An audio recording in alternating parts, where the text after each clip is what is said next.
Welcome to this special press conference on Operation Sindoor. We will begin with opening statements by the three senior officers to my right here, who have been directly overseeing operations during Operation Sindoor. We have Lieutenant General Rajiv Ghai, Director General Military Operations, who will cover the aspects related to land domain. Air Marshal A.K. Bharti, to his right, Director General Air Operations, will provide insights on the air domain. And to my right is Vice Admiral A.N. Pramod, Director General Naval Operations, who will cover aspects on maritime domain. Following their briefings, we will move on to the question and answer session. I now request the DGMO to commence the opening brief. Thank you, Sandeep. A very good evening to all of you, ladies and gentlemen. You are all by now familiar with the brutality and the dastardly manner in which 26 innocent lives were prematurely terminated at Pahalgam on the 22nd of April. When you combine those horrific scenes and the pain of the families that the nation witnessed with numerous other recent terrorist strikes on our armed forces and defenseless civilians, we knew that the time had arrived to make yet another compelling statement of our resolve as a nation. Operation Sindoor was conceptualized with a clear military aim to punish the perpetrators and planners of terror and to destroy their terror infrastructure. What I do not state here, of course, is the often stated determination of India and its intolerance to terror.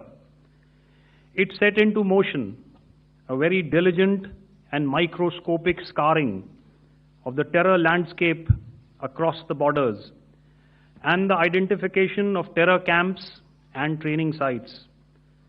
The locations that emerged were numerous, but as we deliberated more, we realized that some of these terror hubs were now bereft of any presence and had preemptively been vacated, fearing retribution from us.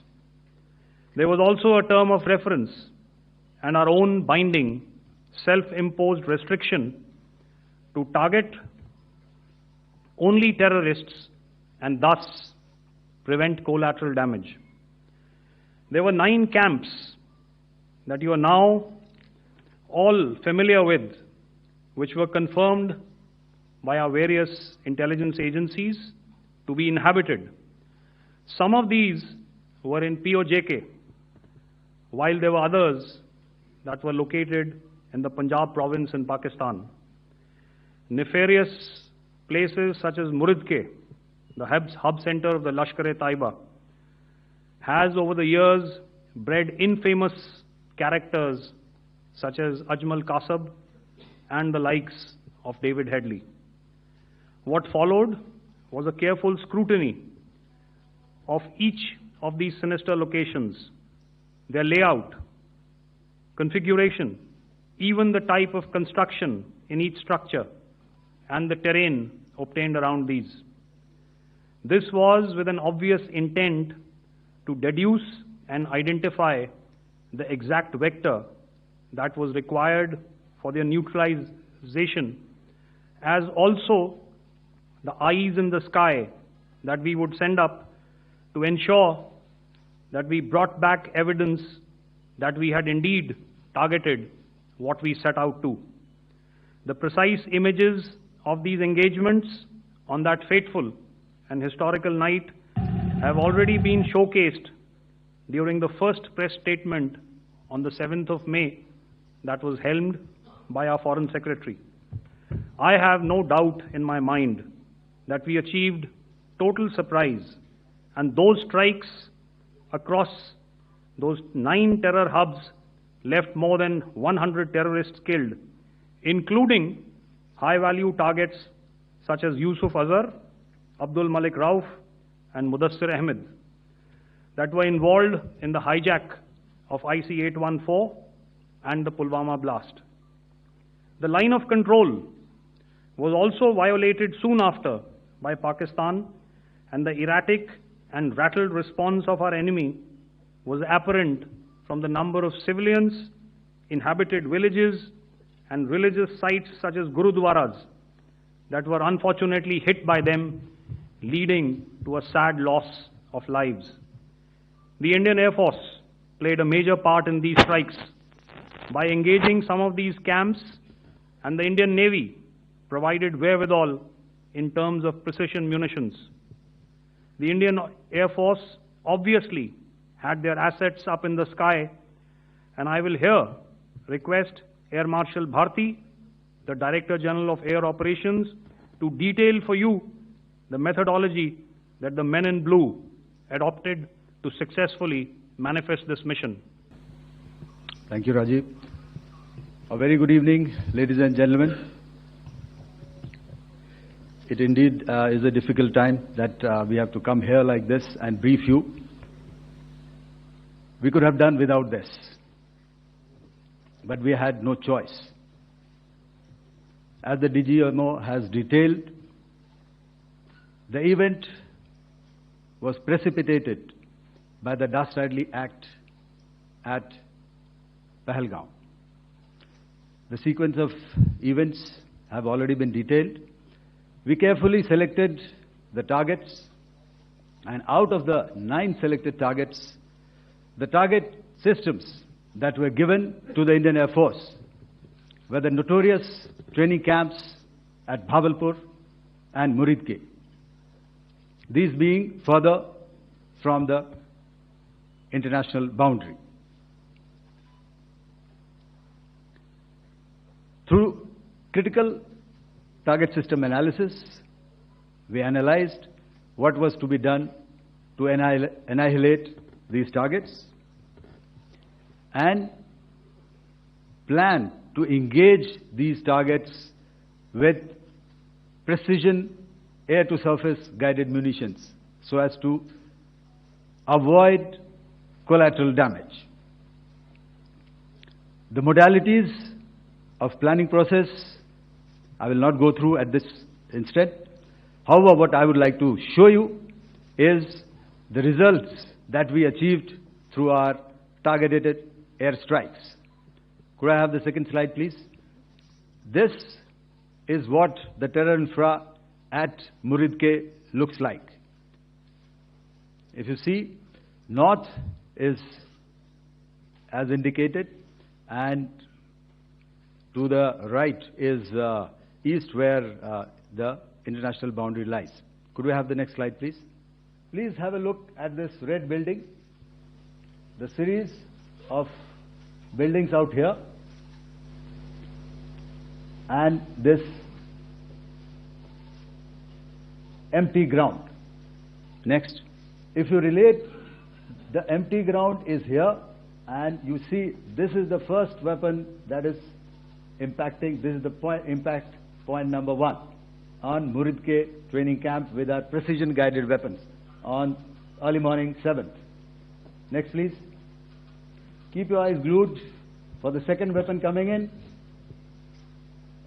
and the second impact on the selected target point. Next slide, please.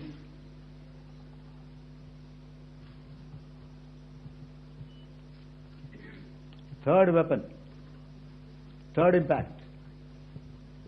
Continue. And fourth weapon, fourth impact. So through these targeted and precision targeting, we addressed the target at Muridke, which was the training infrastructure. Now we go to the next target, which is the Bhavalpur training camp. Next slide, please.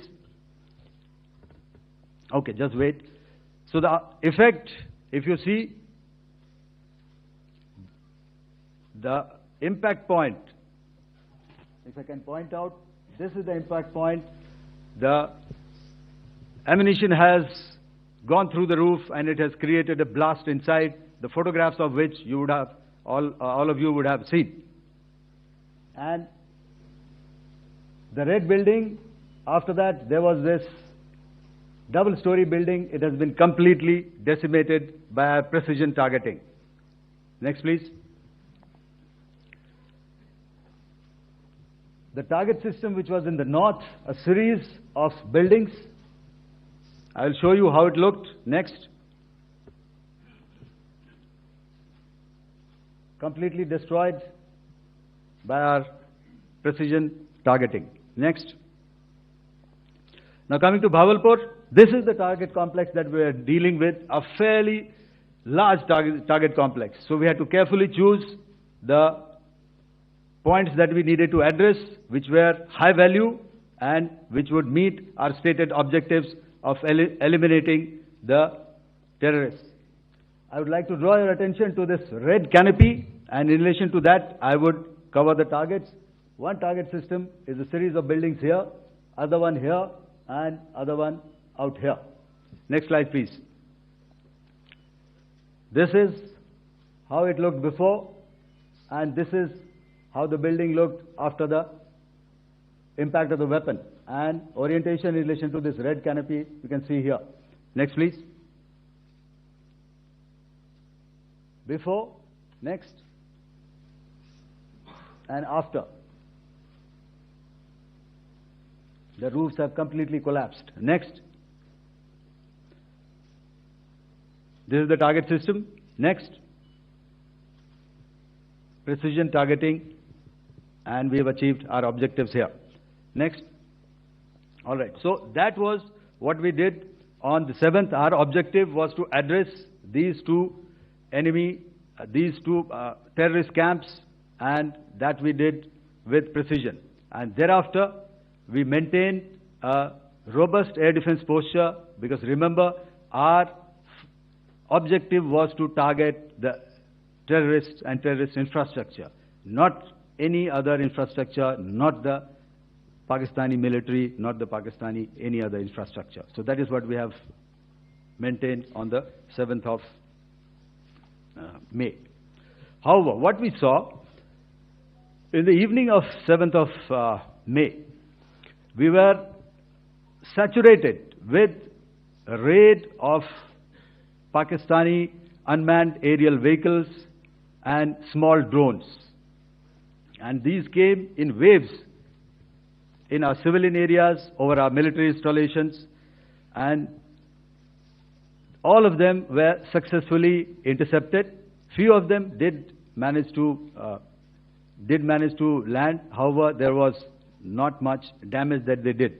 And we have our robust counter-US hard kill and soft kill systems which did the job. However, the difference here was that we had targeted the terrorists. The adversary now has targeted our civilians and the military infrastructure. So it had to be responded to.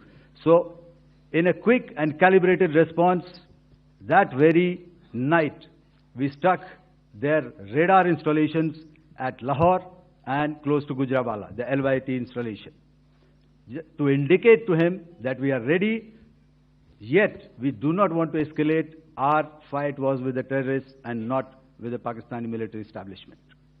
Thank you, Air Marshal Bharti. So, ladies and gentlemen, he's outlined operations not only on the night of 6th and 7th of May, when Operation Sindoor commenced, but also on the subsequent night. Being well aware and familiar with the congenital and impulsive nature of our adversary, and even though we did attempt to reach out and communicate our compulsions to strike at the heart of terror to my counterpart in the immediate wake of Operation Sindoor, the request was brusquely turned down, with an intimation that a severe response was inevitable and in the offing. We were, of course, prepared. Operations on the 7th and the 8th, Air Marshal Bharti spoken about. On the night of 8th and 9th of May, they flew drones and aircrafts into our airspace all across the borders and made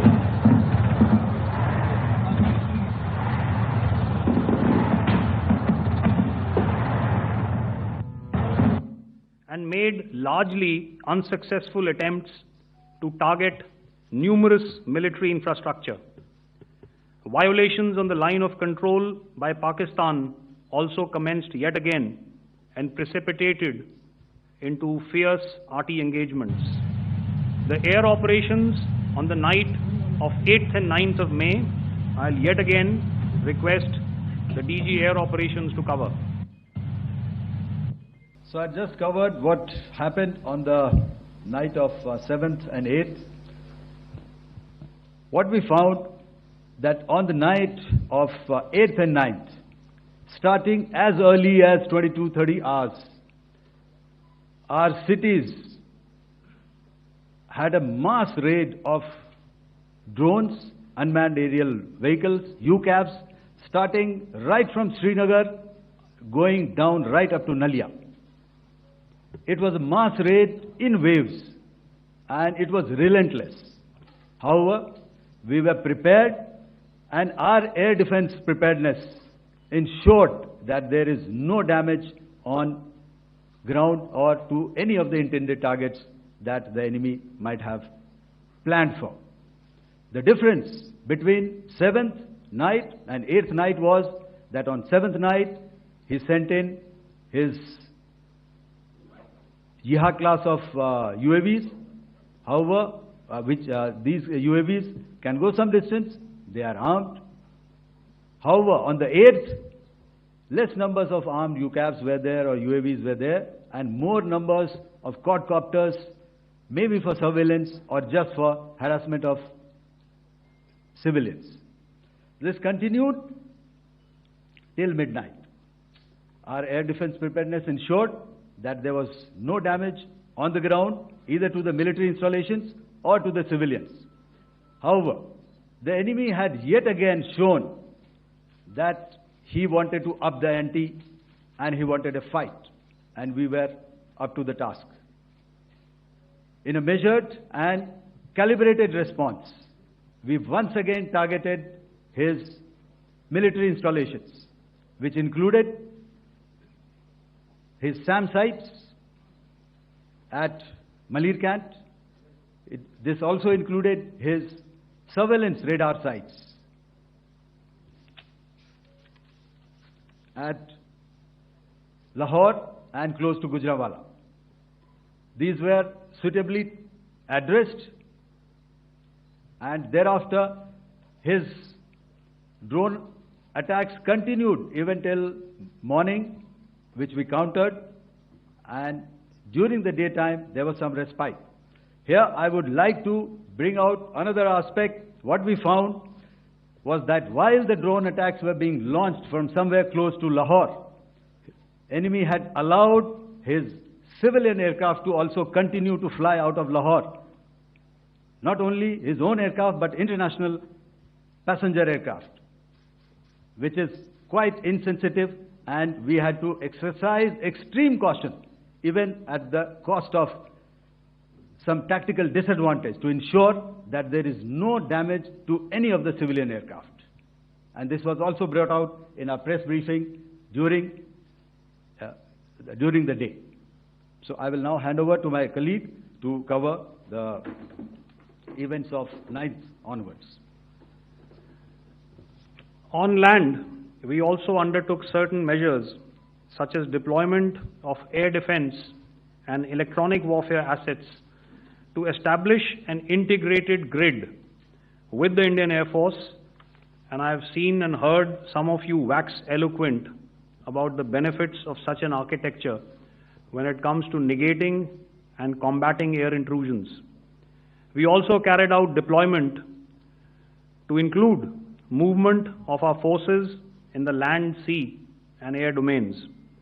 The night of the 9th and the 10th of May saw similar intrusions by drones and aircrafts, and this time there was a concerted effort to target airfields and some very, very important logistic installations, albeit yet again unsuccessful and denied gallantly and efficiently, I must say, by the integrated Indian Air Force and Indian Army Air Defense.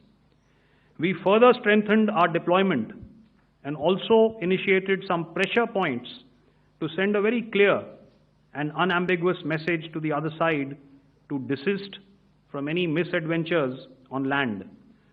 Some of the airfields and dumps saw repeated attacks in waves from the air. All were thwarted.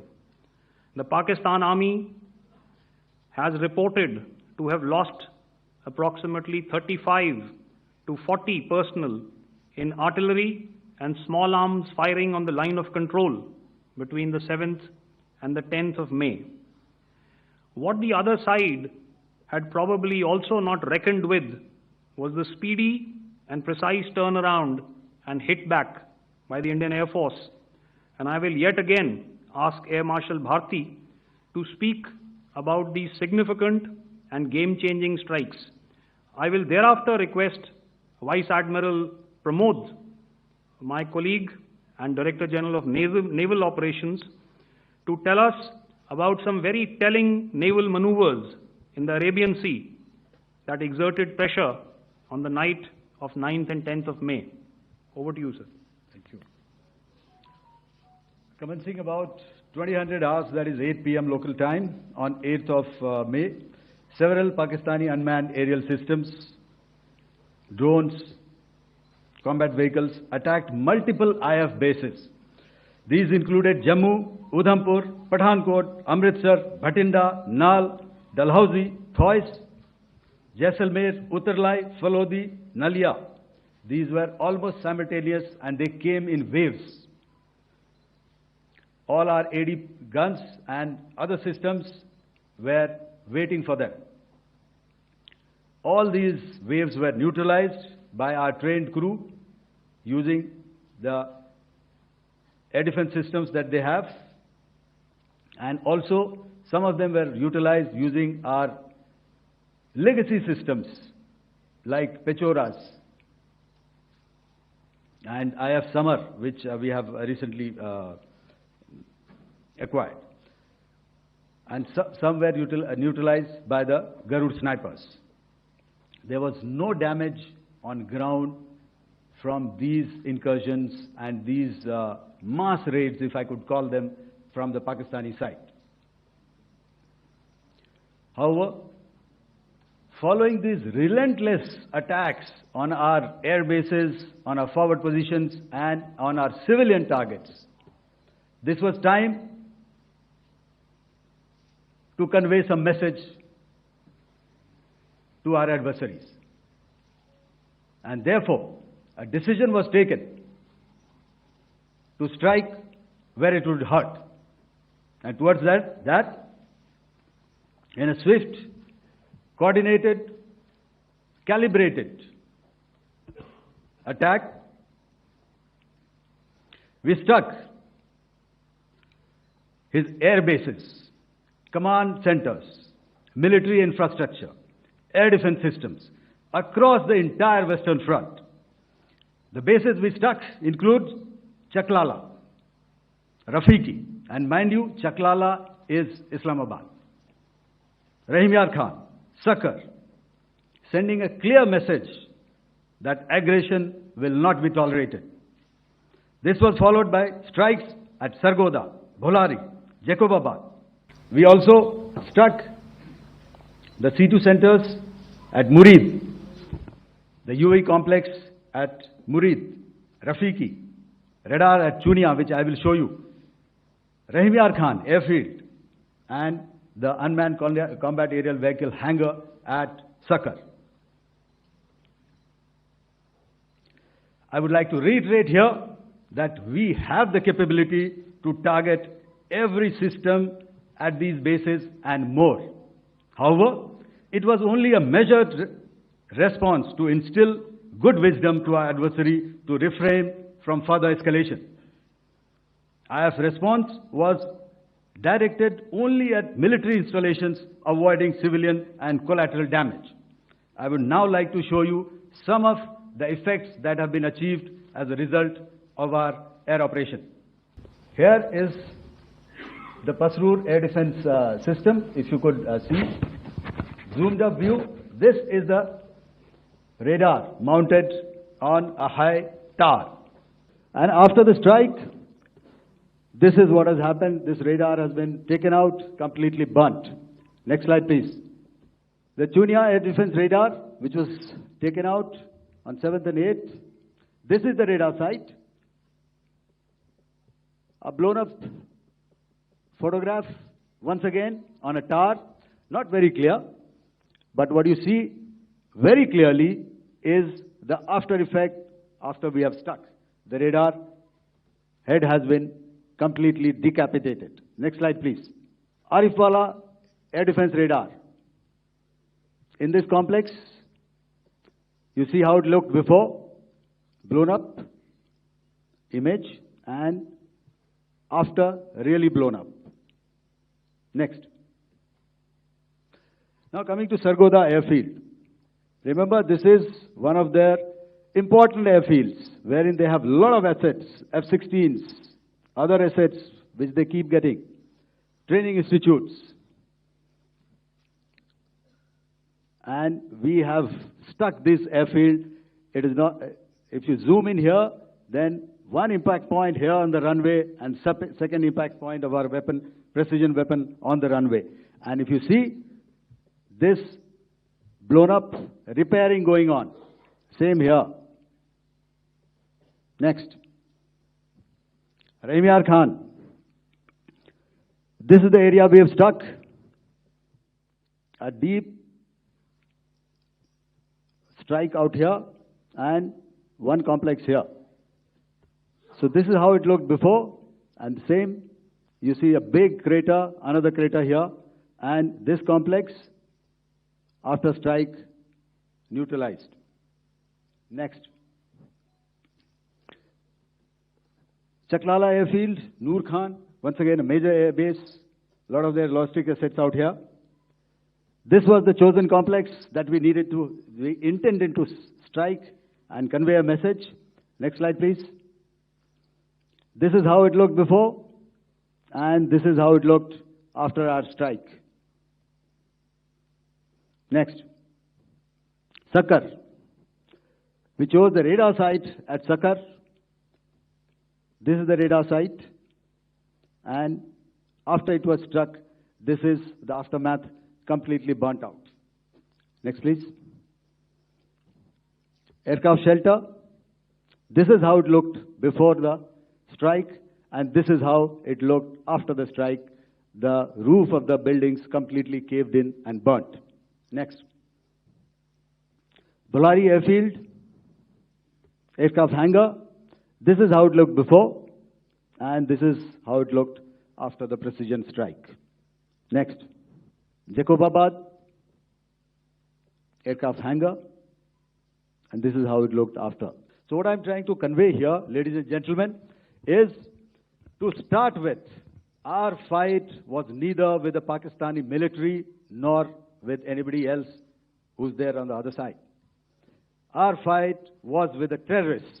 We neutralized the terrorists that we selected to be neutralized, and thereafter we only maintained the air defense posture. However, we were relentlessly pounded by waves after waves, night after night, by his UCAVs, by his drones, and by his other unmanned aerial systems. And that left us with no choice but to retaliate, and yet our retaliation was calibrated, it was graduated, and it was proportionate. Thank you. Good evening, ladies and gentlemen. In the aftermath of the cowardly attacks on innocent tourists at Pahalgam in Jammu and Kashmir by Pakistani-sponsored terrorists on 22nd April, the Indian Navy's Carrier Battle Group, surface forces, submarines, and aviation assets were immediately deployed at sea with full combat readiness in concert with the Joint Operation Plan of the Indian Defence Forces. You may be aware that we tested and refined tactics and procedures at sea during multiple weapon firings in the Arabian Sea within 96 hours of the terrorist attack. The aim was to revalidate our crew, armament, equipment, and platform readiness to deliver various ordnance on selected targets precisely. Thereafter, our forces remained forward deployed in the Northern Arabian Sea in a dissuasive and deterrent posture with full readiness and capacity to strike select targets at sea and on land, including Karachi at time of our choosing. The forward deployment of the Indian Navy compelled Pakistani naval and air units to be in a defensive posture, mostly inside harbors or very close to the coast, which we monitored continuously. The Indian Navy maintained seamless maritime domain awareness throughout the duration and was entirely aware of the location and movement of Pakistani units. In effect, we had and continue to have good battle space transparency using our maritime domain awareness grid. As you are aware, our response has been measured, proportionate, non-escalatory, and responsible from day one. Accordingly, the calibrated approach considered all options, including the ability of the Indian Navy for offensive action from and at sea. As part of this escalation control mechanism, the application of force by the Navy was planned in a synchronized manner in coordination with the Army and Air Force, the highlight being teams from the three services working closely in an integrated manner. Along with the kinetic actions by the Indian Army and Indian Air Force, the overwhelming operational edge of Indian Navy at sea contributed towards Pakistan's urgent request for a ceasefire yesterday. As we speak, Indian Navy remains deployed at sea in a credible deterrent posture to respond decisively to any inimical action by Pakistan or Pakistan-based terrorists. Thank you. Samno Varna, Jai Hind. Now I'll hand over to Director General Military Operations for further proceedings. Ladies and gentlemen, on the 10th of May, in the morning, even as we were getting into a huddle to wargame the events of the previous night, a routine exercise, I received a message on hotline from my counterpart in Pakistan seeking my willingness to communicate. Since our initial aim was to strike at terror camps, and all our actions in the subsequent days were in response to the intrusions and violations by the Pakistan Air Force and its army, it was decided that I would indeed speak with my counterpart.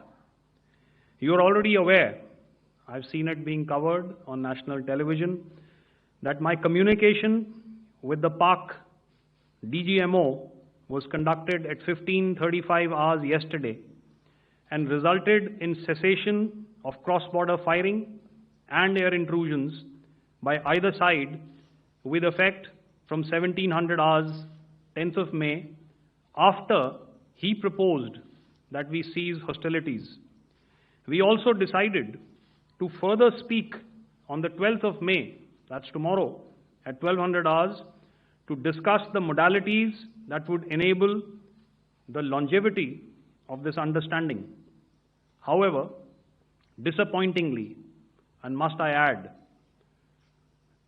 expectedly, it took only a couple of hours for the Pakistan Army to violate these arrangements by cross-border and across the line of control firing, followed by drone intrusions across the expanse of the Western Front through last night and in the early hours of the morning today. These violations were responded to robustly and dealt with as they must be.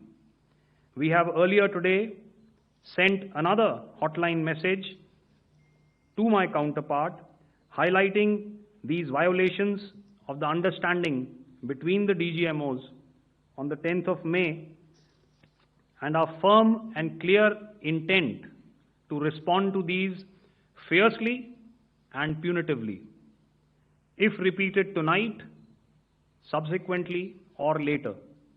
In this regard, I must inform all of you that the Chief of Army Staff has earlier today conducted a security review and has granted full authority to our Army commanders for counter-actions in the kinetic domain in case of any violation by Pakistan.